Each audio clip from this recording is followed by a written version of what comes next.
Oke, bismillahirrahmanirrahim. Assalamualaikum warahmatullahi wabarakatuh. Perkenalkan, saya Bu Filandita Jempangestu dari SMK Islam Batu. Pada kesempatan pagi hari ini, saya akan menjelaskan tentang etika profesi, yaitu pada pagi hari ini sudah mencapai di bab 3.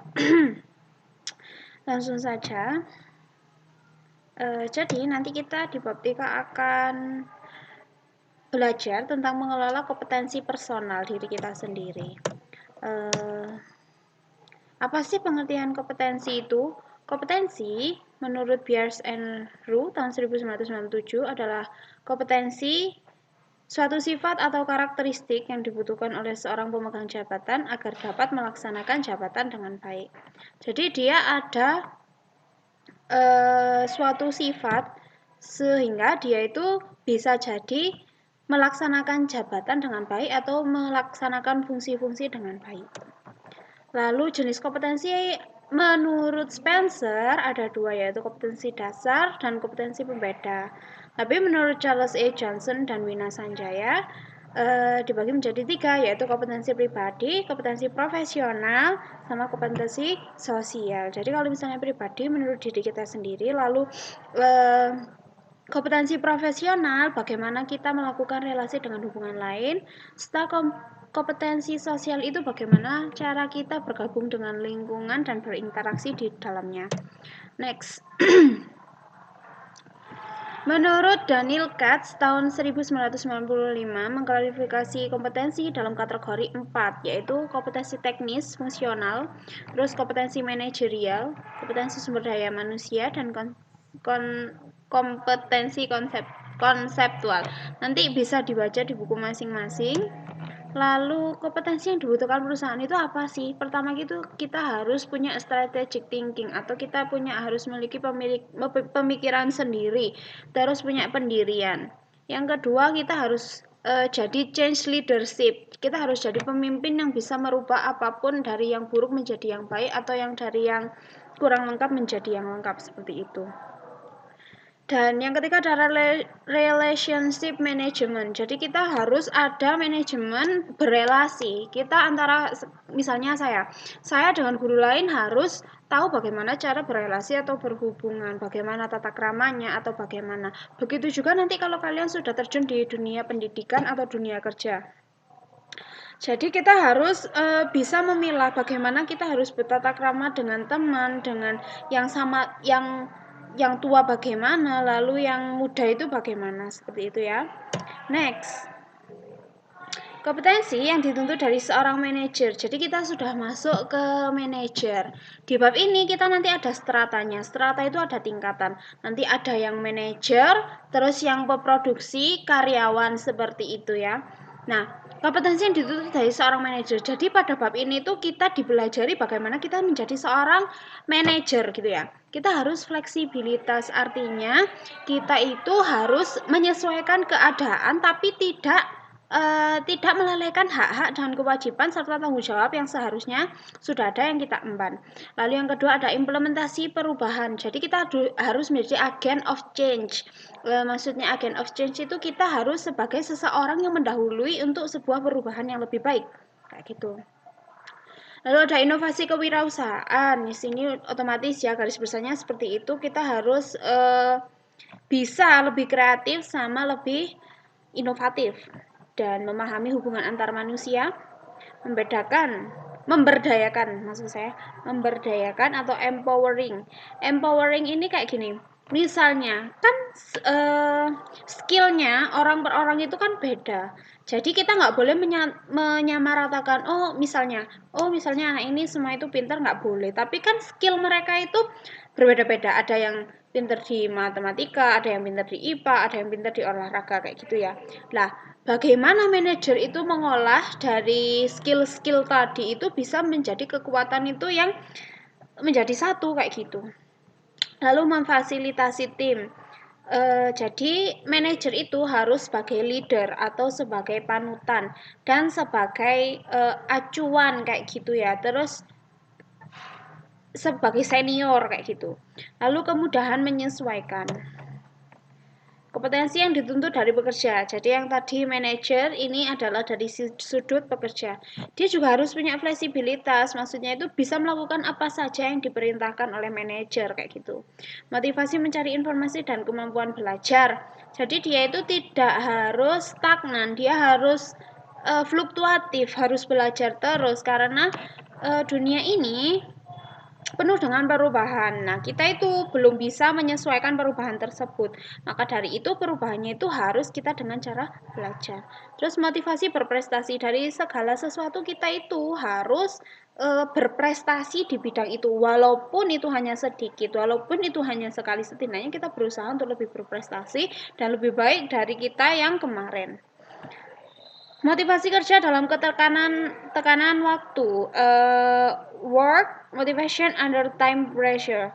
Jadi bahasanya kalau kalian ada PR dikumpulkannya besok, nanti malam baru kalian ngerjakan. Itu motivasi kerja dalam tekanan waktu. Lalu kesediaan bekerja sama dan orientasi melayani pelanggan.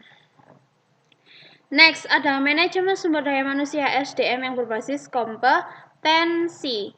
Menerapkan konsep manajemen sumber daya manusia berbasis komputer memiliki manfaat besar bagi perusahaan. Yang paling intinya adalah mempermudah terjadinya perubahan melalui identifikasi kompetensi. Jadi kalau kita menggunakan kalau kita kerja menggunakan berbasisnya komputer atau TI, maka kita itu nanti akan mempermudah terjadinya perubahan. Sehingga data-data yang diolah itu bisa jadi langsung keluar hasil keputusan. Atau misalnya, oh saya dari data ini butuh keterangan mereka itu kayak apa miskin. Jadi pada saat diolah di komputer, data itu akan segera keluar. Jadi kan untuk mempermudah seperti itu. Bagaimana sih cara mengelola kompetensi personal? Pertama, membangun kepribadian yang baik. Kedua, cuma satu. Bagaimana sih cara membangun kepribadian yang baik? Pertama, kita itu dibentuk kepribadiannya itu dari beberapa faktor. Pertama, faktor keluarga, faktor biologis kita sendiri, terus faktor budaya, terus pendidikan, faktor sosial lingkungan. Misalnya saya jelaskan satu-satu. Faktor keluarga ini sangat penting karena apa? Kita itu yang pertama adalah keluarga, yang kedua adalah sekolah. Waktu kita habis di situ ya. Nah, faktor keluarga, kalau misalnya keluarganya itu tidak harmonis atau bagaimana, kita nggak punya insting untuk berubah menjadi baik, maka kita akan hanyut dalam gelombang tersebut dan kita akan kalau kita nggak berusaha melawan menjadi yang lebih baik, kita akan hanyut dan kita menjadi buruk juga. Tapi kalau misalnya faktor biologis, beda lagi. Kalau misalnya di keluarga tersebut sudah jelek, tapi kita punya semangat buat menjadi lebih baik, maka faktor biologisnya itu nanti akan memunculkan energi positif kayak gitu. Lalu faktor budaya, misalnya budaya itu kayak kegiatan-kegiatan kalian. Terus apalagi ya budaya? Apapun yang kalian lakukan di lingkungan seperti itu, mendukung kegiatan positif kalian lakukan, dan itu akan menjadikan suatu diri kalian yang baru dan yang itu positif kayak gitu ya. Lalu faktor pendidikan juga berpengaruh karena apa?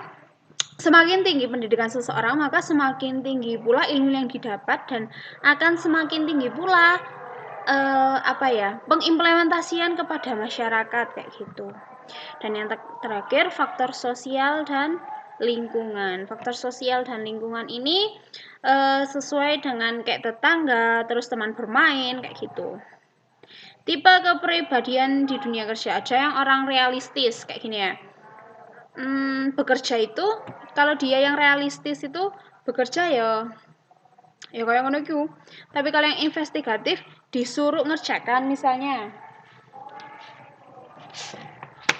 disuruh ngerjakan A gini ya, dia itu investigatif, ngapain saya kok disuruh ngerjakan A kayak gitu ya, kan sekarang belum waktunya pelajaran A kayak gitu. Tapi kalau dia tipe yang realistis, maka ya wes lah, dikasih gurunya dikerjakan saja kayak gitu. Lalu yang bagaimana tipe usahawan? Tipe usahawan ini gini, dia menjadikan suatu tugas itu diambil dari dua sisi. Jadi, ini tugas ini bisa saya perjualbelikan di antara teman saya dan saya mendapat keuntungan kayak gitu. Misalnya dengan mengerjakan milik teman lain, tapi ini tidak boleh. Tapi misalkan itu adalah pemikiran seorang wirausahawan. Lalu tipe sosial misalnya, dia dicontoh mau aja. Dan itu karena dia mempunyai kepekaan sosial yang tinggi kayak gitu misalnya. Lalu tipe artistik mesti dia mengerjakan dengan penuh tanggung jawab dan dia itu terkesan lebih perfecto kayak gitu ya. Perfecto itu gimana? Kalau nggak bagus dia nggak mau mengumpulkan kayak gitu. Padahal tugasnya itu ya wis itu yang penting kan dikumpulkan kayak gitu. Tipe konvensional ini tipe yang B aja. Maksudnya ya wis lah mengalir seperti air. Lah teman-temannya ada yang memberontak, kita juga memberontak kayak gitu. Presentasi diri atau grooming. Jadi kalau kita misalnya bekerja sebagai manajer atau bekerja, kita itu harus ada cara tata berbusana, misalnya pakaian lengkap, misalnya terdiri pantolon, jas, dasi. Seperti misalnya saya berkerudung, terus enak dilihat adalah supaya murid-murid misalnya kalau guru itu kan kalian nggak mau kan lihat guru yang klumus-klumus itu nggak mau. Jadi sebagaimana cara saya membawa diri ke kalian supaya tampak lebih rapi dan menarik untuk dilihat ya, walaupun materinya itu sulit tapi kalian setidaknya ada Bu Vio kayak gitu, dia itu jadi ajine diri saka busono kayak gitu loh ya. Terus seperti lagunya Lati ajining ati saka ing lati ajine raga saka ening busana kayak gitu. Jadi kita berbusana itu mencerminkan apa diri kita saat itu. Lalu pakaian resmi black tie. Black tie ini artinya dasi hitam. Lalu terdiri dari celana hitam, kemeja putih, dasi kupu-kupu, kaos kaki hitam dan sepatu hitam.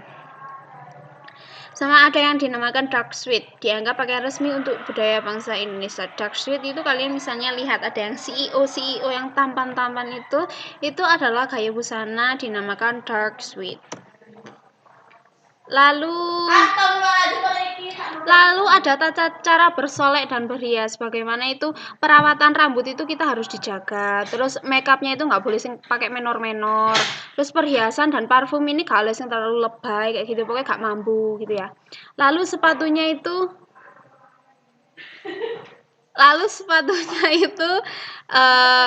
yang nyaman saja yang dipakai kayak gitu. Jangan terlalu high heels. Next, bagaimana sih mengembangkan sumber daya manusia? Pertama, dengan cara pendidikan dan pelatihan, atau kita melakukan apprenticeship training atau magang. Jadi dari magang itu kita bisa melatih bagaimana interpersonal kita kayak gitu. Terus cari on the job training, coaching, apprenticeship, terus sama job rotation. Job rotation ini kayak perputaran job. Misalnya kita bekerja misalnya di sekolah jadi guru, terus misalnya ada yang di TU jadi TU-nya jadi guru, yang guru jadi TU, jadi jobnya itu berputar kayak gitu tapi dalam satu strata seperti itu. Yang kedua ada off the job training. Off the job training ini bagaimana melatih secara offline kayak gitu. Yang pertama dengan vestibule training, terus role playing ini kita kayak berperan menjadi seseorang guru. Biasanya kan kalian main-mainan berperan menjadi guru, terus dokter kayak gitu.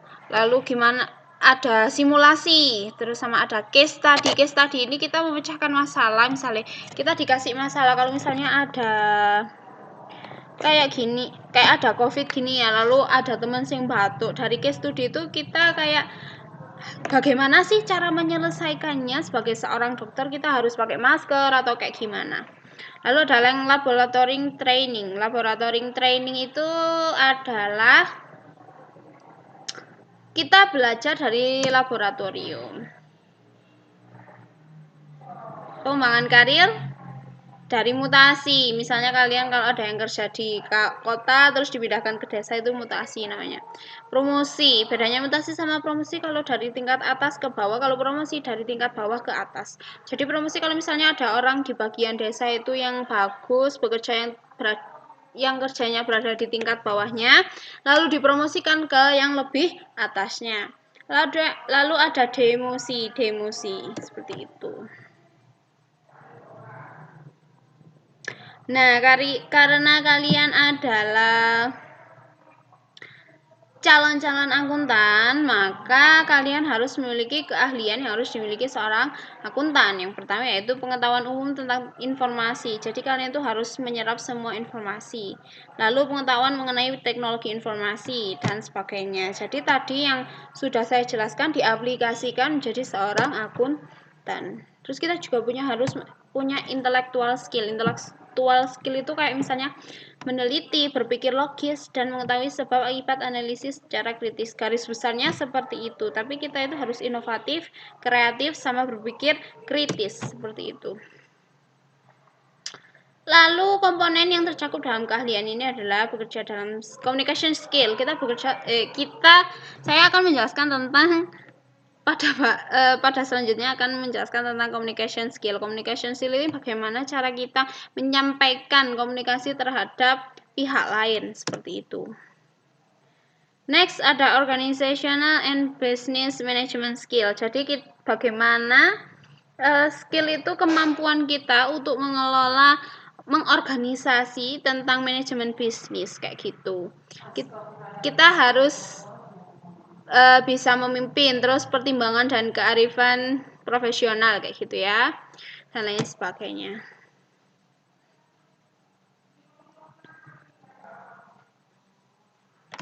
Intinya menurut Robin itu kita harus punya 4 kemampuan, yaitu basic literasi skill. Kita harus bisa literasi itu membaca. Jadi kita mampu menangkap informasi dari apa yang kita baca. Lalu technical skill, teknik, otodidak, bagaimana kita mengoperasikan tersebut itu bisa nggak kayak gitu. Terus interpersonal skill, tata krama kayak gitu ya, sama problem solving. Problem solving itu kalau misalnya ada suatu masalah, ada satu problem, kalian itu bisa menyelesaikannya dengan baik-baik, nggak tambah melarikan diri kayak gitu. Oke, intinya dari semua pelajaran itu tadi, kita harus jujur, disiplin, tanggung jawab, ramah, sopan, cepat beradaptasi, hard worker, ini bekerja keras, teliti, cerdas, peka, empati. Kayak misalnya ada pegawai lain yang nggak bisa ngerjakan, kalian berempati untuk membantunya. Terus ada perhatian, teamwork, leadership atau kepemimpinan, loyalitas. Jadi kalian itu kalau misalnya bekerja di situ cocok, maka teruskanlah, jangan genta-genti pekerjaan. Terus komunikasinya berjalan lancar, sama critical observation. Critical observation ini adalah observasi yang harus dipikir secara kritis. Misalnya ada suatu sama kurang lebih seperti study case kayak gitu ya. Lalu ada problem solving dan complication. Mungkin itu yang bisa saya sampaikan. Kurang lebihnya saya mohon maaf. Pertanyaan silakan disampaikan di Google Classroom.